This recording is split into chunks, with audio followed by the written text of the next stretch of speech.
The library is one of, if not the most hated level in the original Halo trilogy, and at a glance it's not hard to understand why. It is effectively the same environment over and over again, with the same encounters to create an experience that is generally considered to not be fun. This is an opinion that is shared often across online messaging boards and forums, with some describing the library as the worst designed level ever made. This level is just mentally draining. Jesus Christ, the library level freaking sucks! It's not lost on me that this level is frustrating, repetitive, and pales in comparison to levels like the Silent Cartographer. Believe me, I have many memories playing CE as a kid and constantly getting killed in the library. Probably the exact reason I played it on easy difficulty back then. Though, I'm gonna play devil's advocate for the second video in a row and argue that the library is actually not as bad as it is perceived to be. Yes, contrary to the widely shared opinion that this level is absolute garbage and an insult to level design, I think there is actually merit to it being fun. If you're a Halo fan, at this point you're asking the question as to how I can make such an argument. First, a brief explanation as to what the library is for those uninitiated. It's important to mention that this is not some ordinary library. Instead of books, games, and fun, this is the anthemium of dark gray pillars and walls of blue oobleck.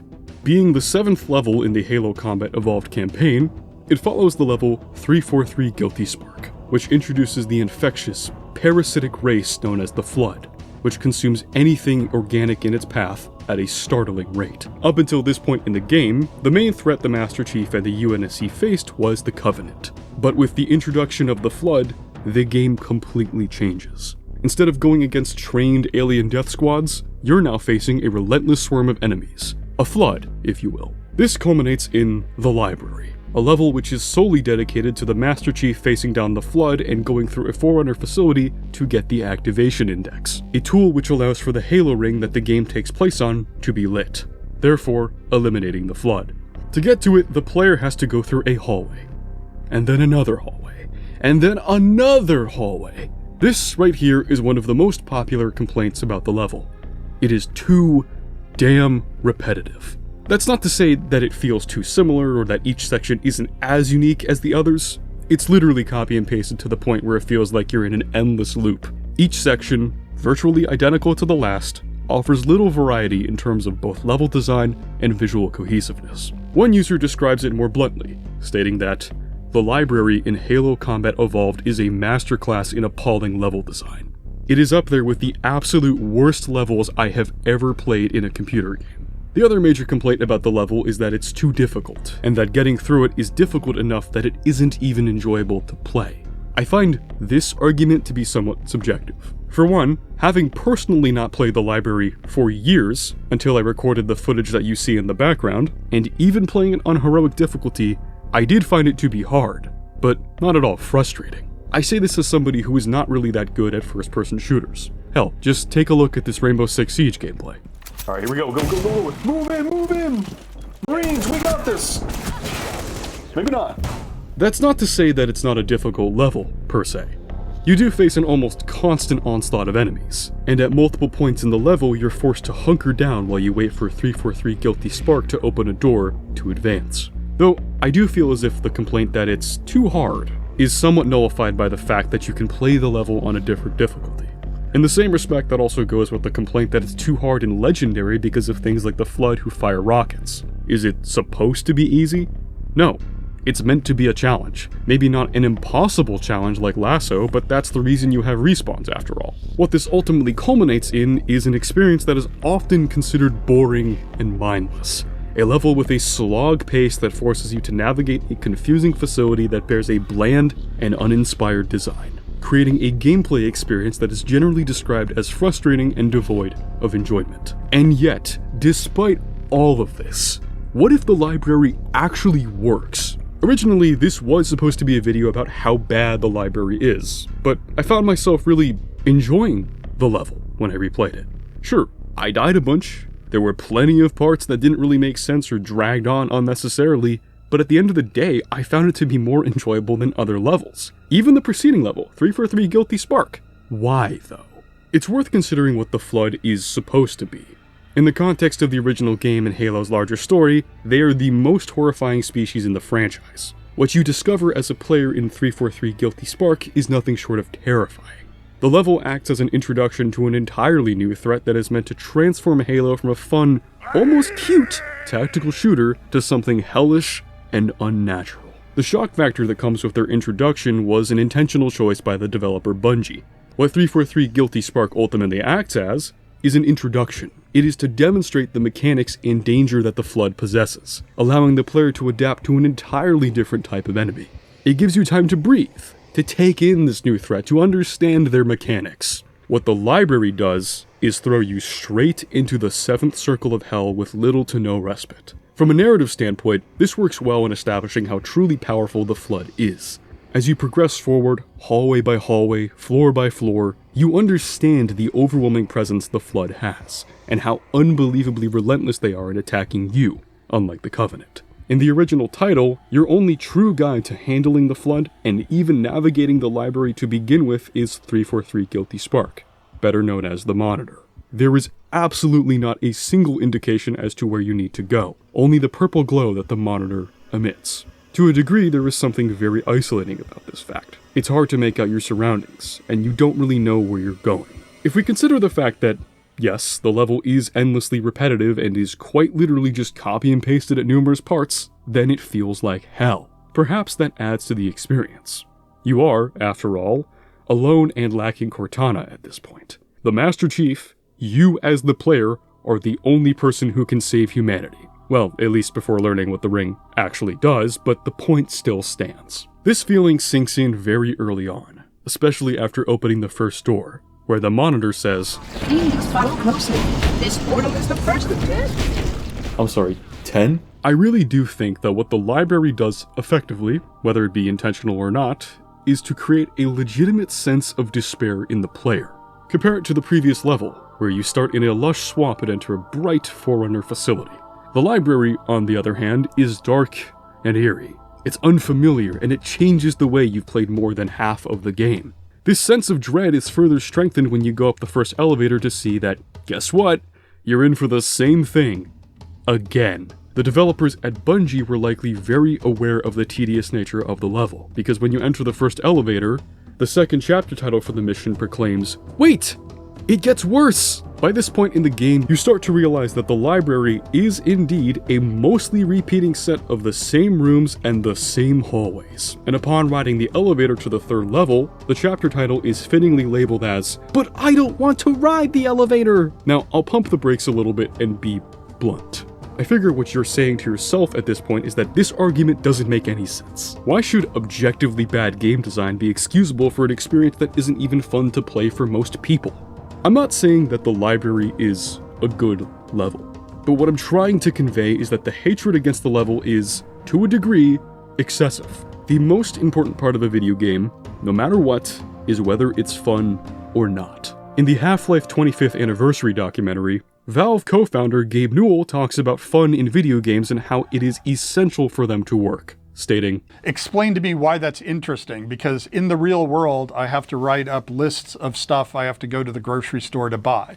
And I have never thought to myself that realism is fun. I go play games to have fun." Yes, perhaps it is not germane to bring this up, given I'm attempting to argue that the library is an enjoyable level, contrary to popular opinion. It is entirely understandable and incredibly reasonable to be a player who expects a game to be fun. That is your right, to be a disconnect from the stresses and pains of the real world. Look at my channel. The majority of the content I make is on single-player games, on shooters, on ridiculous topics like how to utilize railroad logistics to transport Weird Al from the Fat music video. I don't come home after work to play video games to get stressed, to get worked up. Yet I still play Rainbow Six Siege. I didn't know what I just... Oh, God damn it, I saw that there's someone in, like... Oh, crap. I do find it worth mentioning in the spirit of complete transparency that the library was not intentionally meant to be this repetitive cycle of the literal same rooms over and over again. The only reason that assets were reused in the level and in the rest of the game was due to a lack of time. It's entirely fair to point out that the argument about how the level makes you feel as a player is irrelevant, and portraying it as an intentional choice is misleading. That is a completely fair critique. However, I would counter that by pointing out that regardless of what the library was intended to be, it nonetheless became what people had been complaining about for 24 years. This is the level we got, and this is the level we're working with. Earlier in the video, I mentioned how I personally found the level enjoyable to play, as someone who did not enjoy it back when I was a kid long ago. That right there is a key point to consider. I am absolutely not the only person who played Halo CE as a kid, or hell, even a teenager. My brother played it when it first came out. And you know what happens when you play a shooter game intended for mature audiences as a young child? You mess up. You're not going to understand how to adopt strategy and to understand how the AI works. You're thinking about Lunchables and Fruit Loops for f***'s sake, not thinking about what the best weapons are. No, you want to shoot the damn rocket launcher, and when you fail, you're smashing your controller against the wall. As you get older and you get smarter, you understand how to solve problems. You keep playing through the level over and over again, not to the point of completion, but to the point of beating it on Legendary without even dying once. It's trial and error, and it only gets easier with time and with age. After all, the game was rated for mature audiences, ages 17 and up. By that point, you have a brain. You're not eating chicken nuggets for dinner anymore. No, you're eating meat, son! You're eating steak and potatoes with a side of goddamn asparagus, and buddy, it is time for you to play the library in Halo Combat Evolved. Why is this a wallpaper? The reason I, as an adult, have changed my tune about how I perceive the level is because I understand it. I know how to react and adapt to the Flood. I'm not a 4-year-old. After all, it's not like the Flood AI is even smart to begin with. Much like the design of the library itself, the AI is unfinished. It was originally intended to be, quote, every bit as complicated as the Covenant, a vision also unrealized due to time constraints. What this leaves you with in the original game is an enemy species that is frankly dumb. Their best trait is just being able to swarm you. And when you understand that their ranged attacks are limited, with the exceptions of the armed Flood, you can develop a simple strategy to eliminate the ranged enemies first, and then use a weapon like the shotgun to dispel the elite and marine Flood. Their movement is predictable, and you can easily guess what a Flood Spore or Carrier is gonna do. Hell, they're not even gonna dodge your attacks like the Covenant. They're just gonna eat it up. They're dumb. That's what it is though. The Flood isn't scary because they're parasites or because they can kill elites with little effort. They're scary because they are literally everywhere. The library changes Halo from a shooter to a horror game, and inflicts permanent trauma on you after facing down the Flood. That makes it memorable. That makes you fear them in Halo 2 when High Charity becomes infected. And the same goes with Halo 3 when the infected battlecruiser crashes in Voy. Unlike the rest of the levels in the original title, you can't just stay in place and be engaged in a thoughtful firefight. You gotta run. Run. Running is your only option, because stopping means you get swarmed by an unrelenting flood of, well, Flood. Yet, I find that to be really fun. The fact that the library sticks you in a situation where the odds are stacked against you proves to be fun, especially as an adult. Maybe I'm unique in the sense that I do like challenges in games, even if they're frustrating. I'm not playing Wolfenstein on the "Can I play Daddy?" difficulty. I'm playing it on the Uber difficulty, because I want to cry. I want to feel pain. And you know what? Maybe that's who the library appeals to. The majority consensus is that the level sucks. It's just not fun. It's boring. It's long. Hell, a lot of people get lost. It's the entire reason 343 added arrows on the floor in the Anniversary Edition. Though, there are some who share my opinion that the level isn't that bad, and it's even fun. What that should tell you is that we are all masochists, and really just hate having actual fun. Yes, in terms of a narrative standpoint as well as vibes, the library is a terrifying experience that leaves you desperate to get out and on to the next level, to feel the satisfaction of completing such a feat, much to the understandable chagrin of most Halo players. I personally enjoy it, but it is clear as day as to why people don't. Playing through what is effectively the same exact level 4 times in a row is not a fun experience for someone who wants to dig into the lore of the Forerunners or engage themselves in a proper fight with the Flood. It's an uninspired, dull setting that offers absolutely no variation in terms of new environments or exploration. But personally, I don't really find that to be an issue.